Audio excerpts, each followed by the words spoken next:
in light of what you saw last time up there? Yeah, well, it's just in general. I mean, I think anytime a quarterback, if you're dealing with balls that are a little bit have a sheen on them, I think it's always good for a quarterback to wear them. So anytime we've gotten any kind of rainy situations since then, we've always worn gloves. Have you been dipping the ball in water at all? We haven't. We will.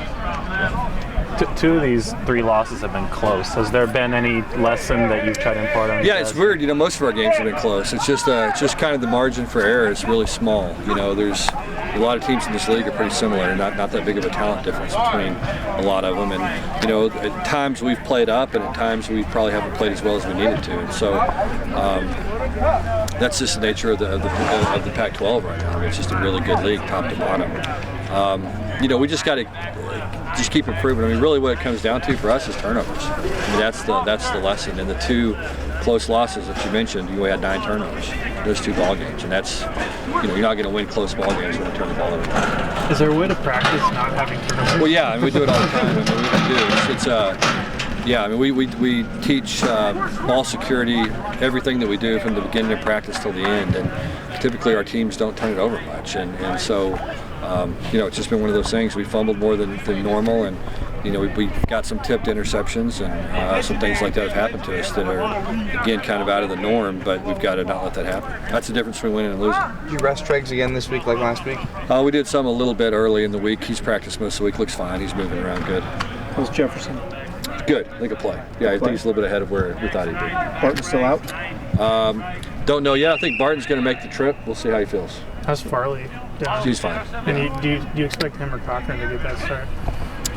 Right now, Farley. Yeah, it's going to be fine. Anybody else out there? He's normally. Nope, nothing I can think of. Okay. On the other side of things, how important is it going to be for your defense to get to its turnover causing phase? Well, it's important. I mean, as I said, that's the difference between winning and losing. I mean, it really is. And so, you know, that was why we got off to such a good start. Was we created a lot of turnovers and didn't turn it over much ourselves, and that's been the difference in the 3 losses. The last few games, I think, in the losses, only 4 sacks, and before I think you guys had 18. What's been different about the pass rush? You know, that's a good question. You know, people have done a pretty good job of keeping us off balance and trying to run the ball. You know, I think you look at USC, they just didn't drop back and throw much. I mean, a lot of the stuff was screens and a lot of run game, and so that's kind of the same thing that you know, Utah did. You know, they're not a real big drop back team, and so that's part of the reason. And then you know, a lot of it has to do with style of play. You know, some of the teams we played early in the year were a little bit more drop back teams, and you know, you're going to be more inclined to get sacks against those teams than you are the teams that are screen teams that try to get rid of the ball quickly. Vernon Adams is obviously one of those guys that you'll have a chance to chase, but he's pretty elusive. Yeah, I mean, there's probably 5 times, if you go back and look at their last game against Arizona State, I mean, 5 times there was somebody unblocked, and they couldn't get him on the ground. And, you know, really that was what was the difference in the ballgame. You know, that was the 4th down play they made.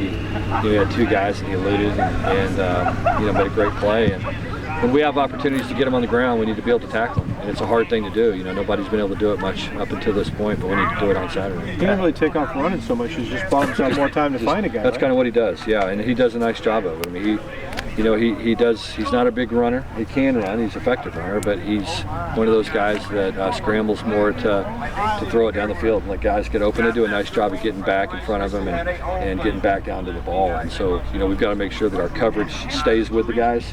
Something that I know we've talked a lot about this week is just making sure that, you know, if he gets flushed out of the pocket, that we continue to cover. It may take a while. Yeah, because he's hard to get down. How do you try to simulate something like that for your defense in practice? Oh, it's hard to do it. I mean, you know, it's hard to do it. We don't really have anybody like him. If we did, then we'd probably be playing quarterback. Or we'd be playing somewhere. Isn't he playing safety? Yeah, maybe. Closest thing you have, yeah, it's right? probably the closest thing we got. Yeah, but it's probably not quite that when it comes to being elusive.